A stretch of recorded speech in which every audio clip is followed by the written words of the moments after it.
আর সেটা যতক্ষণ না জানা যাচ্ছে ততক্ষণ মনটা কেমন খচখচ খচখচ করে। করে বই কি, এই তো প্রশ্নটা শোনার পর থেকেই আমার মনটাই কেমন একটা উসকুস উসকুস করতে শুরু করে দিয়েছে। আমার হাতে একটা অস্ত্র চলে এসেছে এবার, তাই আমি এমন এক প্যাঁচ কষবো যে কৃষ্ণচন্দ্র মনে মনে কিছুতেই শান্তি পাবে না। আর তাকে অশান্তিতে রাখতে পারলে আমার যে কি শান্তি কি শান্তি, কি বলবো।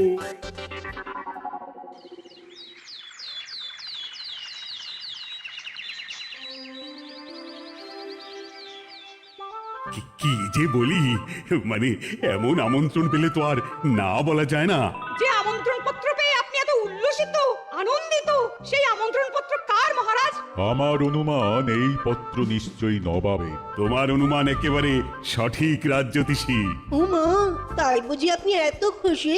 সব দেখে শুনে আমারও তো খুব আগ্রহ জাগছে। সে তো জাগবেই, তবে আগে ভাগেই বলে না দিয়ে আমি দেখছি কার কেমন সব চিন্তা ভাবনা মাথায় আসে। খবর তো একটা আছেই মহারাজ, তবে কথাতেই আছে না, যত হাসি তত কান্না। তাই ভালোর বদলে খারাপটাই মনে আসছে যে বেশি করে। বোঝো ঠেলা, সবকিছুতেই খালি ঘেঁটে দেওয়া। সত্যি গোপাল, আজকাল যেন সবেতেই তুমি নেতিবাচক কথা বলো। এটাই তো গোপালের স্বভাব মহারাজ। সে যাই হোক, গোপালের অকর্মণ্যতা টের পেয়েই বোধ হয় নবাব শুধু আমাকে আর মন্ত্রীকে মুর্শিদাবাদে যাওয়ার নিমন্ত্রণ করেছেন। বেশ তো, ঘুরে আসুন না তবে, শুভস্য শীঘ্রম। তবে দরকার পড়লে এই ভাঙাকুলো গোপালকেই দরকারে লাগবে, কথাটা যেন খেয়াল থাকে মন্ত্রী মশাই।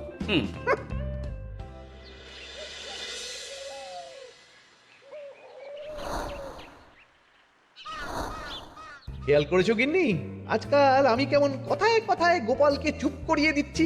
কেন গো, কি হলো আবার? হবে আবার কি, নবাব বাহাদুর আমাকে আর মহারাজকে নিমন্ত্রণ করেছেন তার খাস মহলে। ও শুনে যে আমার কি আনন্দ হচ্ছে।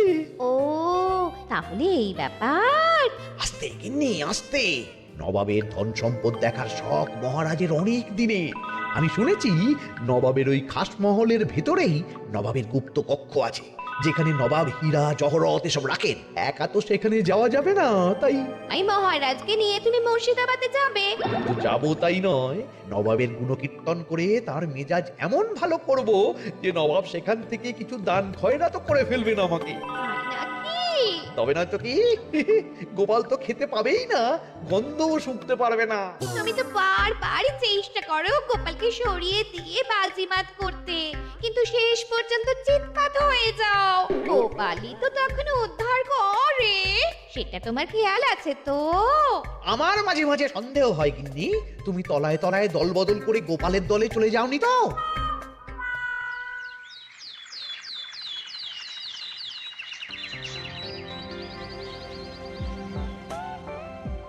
এবার বুঝলেন তো দাদু, আমরা কিন্তু তোমারই দলে। ঝালে ঝোলে অম্বলে সবসময় তোমার সঙ্গে সঙ্গে থাকি। তাই যখনই পাই তখনই তোমাকে সেবা করার সুযোগ হাতছাড়া করতে চাই না, কি বুঝলে? তাই বলে পড়া ছেড়ে তোরা এখন দাদুকে হাওয়া করছিস? তুমি বুঝবে না দিদা, দাদুকে শুতে বসতে হাতে রাখলে লাভ আছে। সে তো বটেই, আর তুমি বা শুয়ে আছো কেন? তোমার কি কাজকর্ম কিছু নেই? পড়ে পাওয়া 14 আনার ছুটি কাজে লাগিয়ে কদিন ভাবছি দিব্যি গায়ে হাওয়া লাগাবো, বুঝলে কি নি? আর আমরা এসে সেটাই করে দিচ্ছি। সে তো দেখতেই পাচ্ছি। তা ছুটিটা কি শেষ শুনি? ওদিকে মহারাজ আর মন্ত্রীমশাই নবাবের কাছে গেছেন, তাই এদিকে আমি শুয়ে পড়েছি, এই আর কি। কথাতেই তো আছে, চাষি গেল ঘর লাঙল তুলে ধর, তাই না গিন্নি? কথায় কথায় দাদু ভালোই দিয়েছে। কোথায় মহারাজ তোমাকে সঙ্গে করে নিয়ে যায়নি বলে তোমার আফসোস হবে তা নয়, উল্টে তুমি শুয়ে শুয়ে হাওয়া খাচ্ছ। আমার মন বলছে শুধু আমি নয়, নবাবও বাজাচ্ছেন ওদিকে। মহারাজ আর মন্ত্রীমশাইকে ঘটা করে কি আর এমনি এমনি ডেকে নিয়ে গেছেন সেখানে?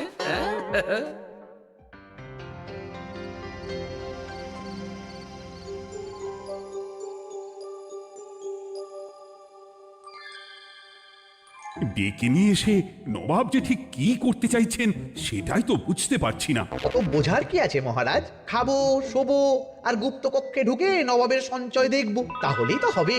তাই কি আর হবে কে জানে। না না, জানতে তো আমাকে হবে। এখানে এসে তোমাদের কোনো অসুবিধা হচ্ছে কিনা সেটা আমাকে জানতে হবে না? আপনি কিচ্ছু ভাববেন না জাহাপানা, ব্যবস্থা সব করাই আছে। না না, এমনিতে কোনো অসুবিধে নেই।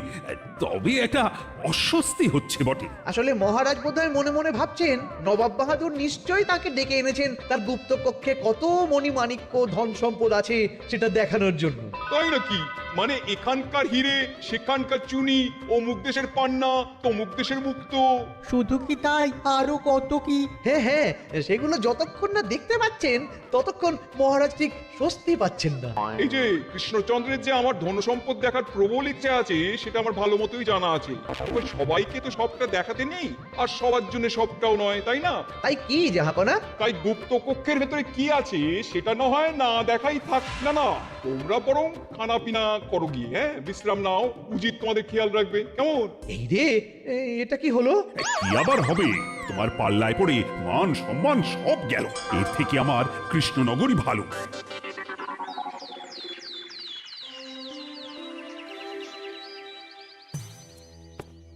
মুর্শিদাবাদ থেকে ফিরে আসার পর থেকেই কেমন থমথমে মুখ করে বসে আছেন মহারাজ, ব্যাপারটা কি?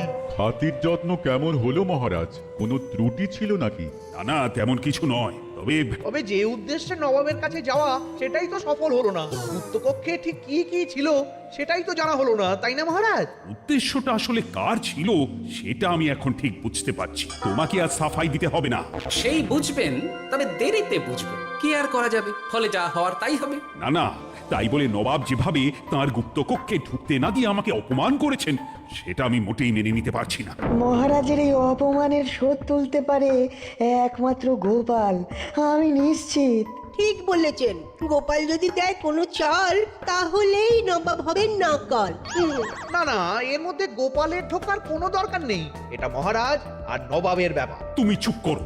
কে কোথায় ঢুকবে সেটা আমায় দেখতে দাও। এখানে আর দেখার কি আছে মহারাজ? নবাবের মুখের ওপর তো আর কিছু বলা যাবে না। তুমি বলো গোপাল, সুযোগ পেলে তুমি নবাবকে পাল্টা শিক্ষা দিতে পারবে কিনা?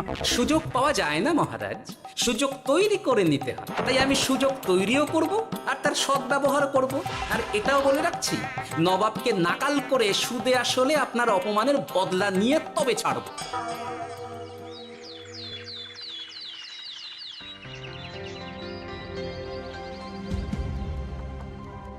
কি হলো জাহাপানা? আপনি যেমনটা চেয়েছিলেন তেমনটাই তো হলো।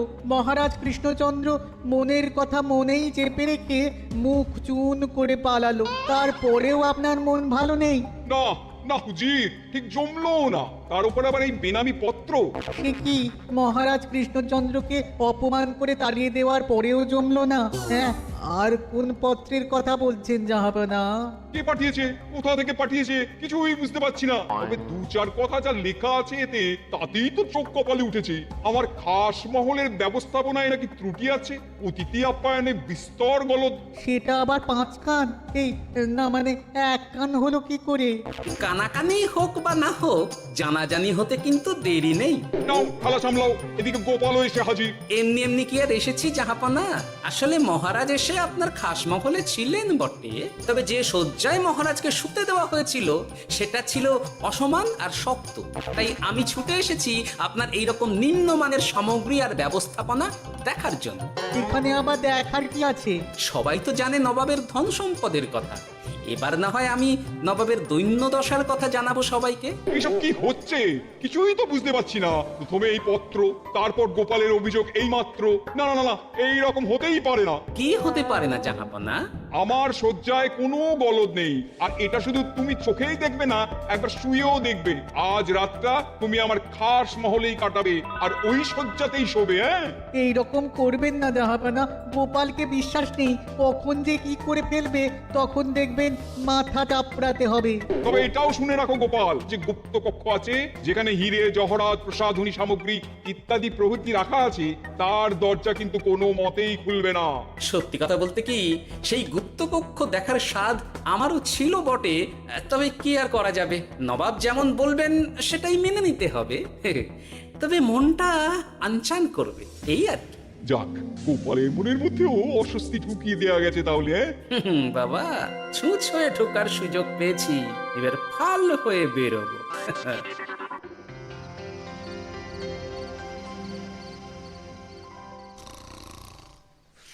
আপনি কিচ্ছু ভাববেন না জাহাপানা, গোপালকে আমি চোখে চোখেই রেখেছি।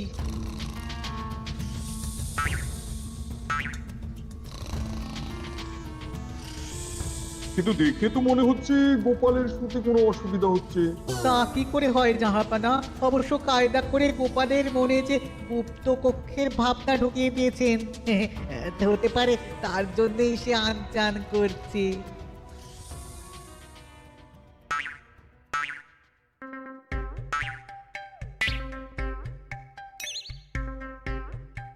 ওই দেখো গোপাল হঠাৎ কি শুরু করেছে। তাই তো, কিন্তু কি করতে চাইছেটা কি? কি হলো গোপাল, কিছু বলবে নাকি? এ কি আমি কোথায়? ও, এটা তো রাসমহলই মনে হচ্ছে। এখানেই তো তুমি ছিলে, কি মুশকিল। আচ্ছা তোমার অসুবিধাটা ঠিক কোথায় হচ্ছে বলো তো? না না, শুতে তেমন কোনো অসুবিধা বোঝার আগেই তো অন্য অসুবিধে শুরু হয়ে গেল। আসলে সত্যি সত্যি তো আর গুপ্তকক্ষে ঢুকতে পারিনি, তাই স্বপ্নে ঢুকেছিলাম মনে হলো। তারপর সেখানে ঢুকেই দেখতে পেলাম বস্তা বস্তা ধনরত্ন। আমি তো সেই বস্তার ভেতরে হাত ঢুকিয়ে সেগুলোকেই তো হাত দিয়ে তুলছিলাম। এবার তো বুঝতে পেরেছো যে তুমি স্বপ্ন দেখছিলে। এবার ঠিকঠাক ঘুমো তাহলে।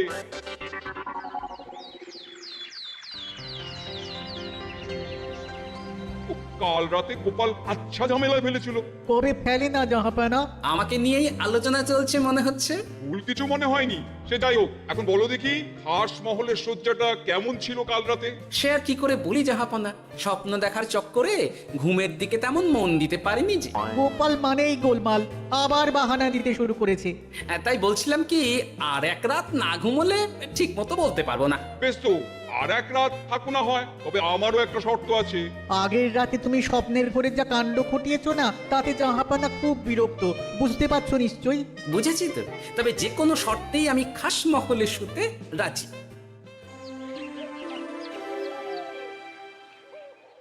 আমার এক কথায় রাজি হয়ে গোপাল নবাবের কাছে ছুটে গেল, কিন্তু কই এখনো তো ফিরে এলো না। এমনও তো হতে পারে মহারাজ যে নবাব গোপালকে আটকে রেখেছেন। হ্যাঁ, কেন? গোপাল তো দাবি করে যে সে তার বুদ্ধির জোরে যে কোনো বাধা বিপত্তি থেকে বেরিয়ে আসতে পারে। এবার তাহলে ফেসে গেল কি করে? না না, গোপালের কোনো বিপদ হবে না, দেখবেন গোপাল এবারেও ঠিক বেরিয়ে আসবে। হ্যাঁ, গোপাল আসবে হেসে হেসে, মহারাজ দেখবেন বসে বসে। আমার ধারণা কিন্তু যে কোনো শর্তেই নবাব গোপালকে শায়েস্তা করেই ছাড়বেন। গোপাল যখন নিজে থেকে নবাবকে খোঁচাতে গেছে, তখন আঁচড় তো খেতেই হবে। কি জানে নবাব আবার গোপালকে কিভাবে জব্দ করছেন, কি জানি।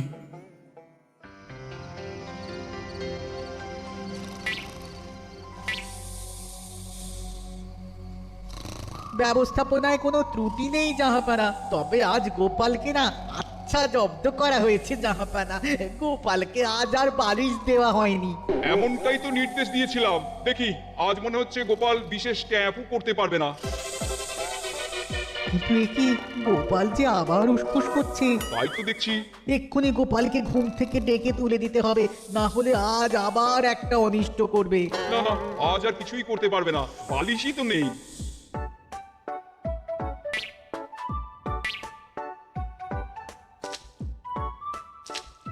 কি গোপাল তো আবার শুরু করে দিয়েছে। ধরো ধরো ধরো, এক্ষুনি ধরো ওকে। আরে ওঠো ওঠো, জেগে ওঠো গোপাল। আরে হচ্ছেটা কি? আজ আবার তোমার কি হলো? এ হে, আজ আবার একটা গন্ডগোল করেছি মনে হচ্ছে।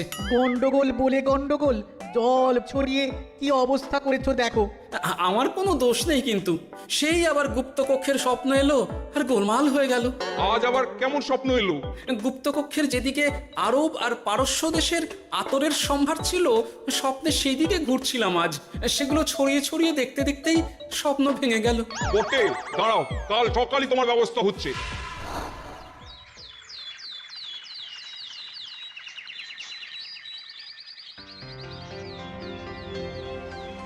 গোপালের বিদায় করার ব্যবস্থা পাকা হয়েছে তো উজির? কি যে বলেন জাহাপানা, আপনি কিছু করতে বললে আমি কি সেই কাজ ফেলে রাখি নাকি? কি ব্যবস্থা করলে শুনি?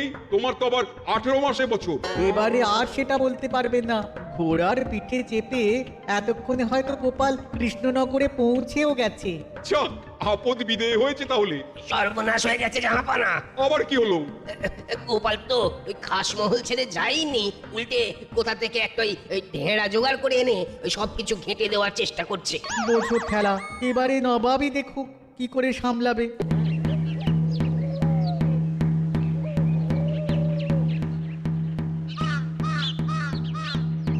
শুনুন শুনুন শুনুন। আরে আরে আরে আরে, কি শোনাচ্ছটা কি গোপাল? এখনো শোনাইনি, তবে শোনাবো শোনাবো ভাবছি। সবাইকে জানাতে গেলে এই ঢাড়া পেটানো ছাড়া আর উপায় কি? কিন্তু জানাবেটা কি?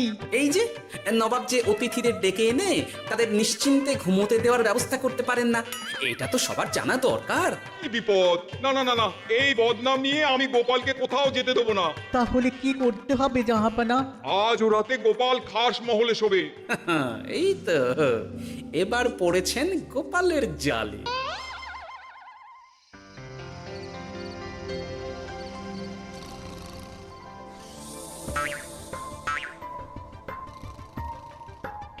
আজ গোপাল নিশ্চিন্তে ঘুমোবে। স্বপ্ন অস্বস্তি হওয়ার মতন কিছুই হবে না আজ। গোপালকে ভরসা নেই জাহাপানা, কখন যে কি করে ফেলে বলা তো যায় না। না না, আমি নিশ্চিত আজ আর কিছুই হবে না।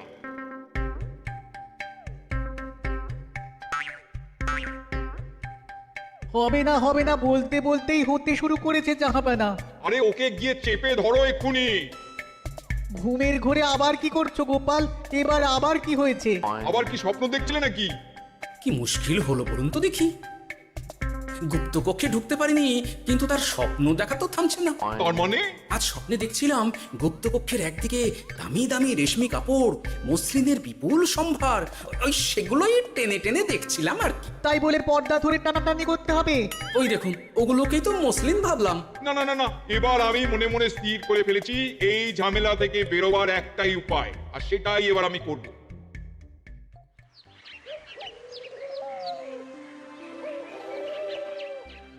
গোপালের ফিরতে কিন্তু এবার সত্যি দেরি হচ্ছে। দেখুন, হয়তো গোপাল বেশি বাহাদুরি দেখাতে গিয়ে ফেসে গেছে। হেসে নয়, এই যে কেমন হেসে হেসেই এসেছি দেখুন। এই তো গোপাল ফিরে এসেছে। শুধু ফিরেই আসেনি, তার সঙ্গে আরেকটা সুসংবাদও নিয়ে এসেছি। হ্যাঁ, সেটা আবার কি? আমার প্যাঁচে পড়ে নবাব শেষ পর্যন্ত বাধ্য হয়েছেন গুপ্তকক্ষ খুলে দিতে, সঙ্গে কিছু উপঢৌকনও দিয়েছেন। ব্যাপারটা ঠিক কেমন করে কি হলো বলো দেখি। বলছি মহারাজ, নবাব বাহাদুর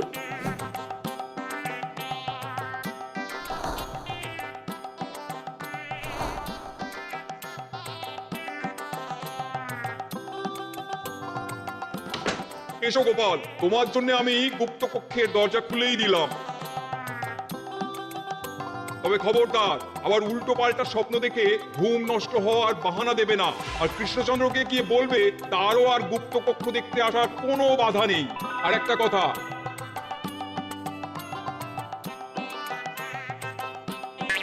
এইসব নিয়ে খুশি থাকো, তবে নবাবের খাস মহলের নিন্দে করে আবার ঢেঁড়া পিটিও না যেন। এমনিতেই সেই অভিযোগপত্র নিয়ে নবাব বাহাদুর চিন্তিত। সেই চিন্তা ঝেড়ে ফেলুন জাহাপনা, কারণ ওটা আমারই দুষ্ট বুদ্ধির ফল। অবস্থা বুঝে ওই ব্যবস্থা আমিই নিয়েছিলাম। হ্যাঁ আগে হ্যাঁ। সাবাস গোপাল, তুমি তাহলে শেষমেশ যে কোনো উপায়ে নবাবকে মাথা নোয়াতে বাধ্য করলে। আপনাকে কেউ অসম্মান করলে আমি যে নিজেকে সামলে রাখতে পারি না মহারাজ। সত্যি গোপাল, তোমার তুলনা হয় না।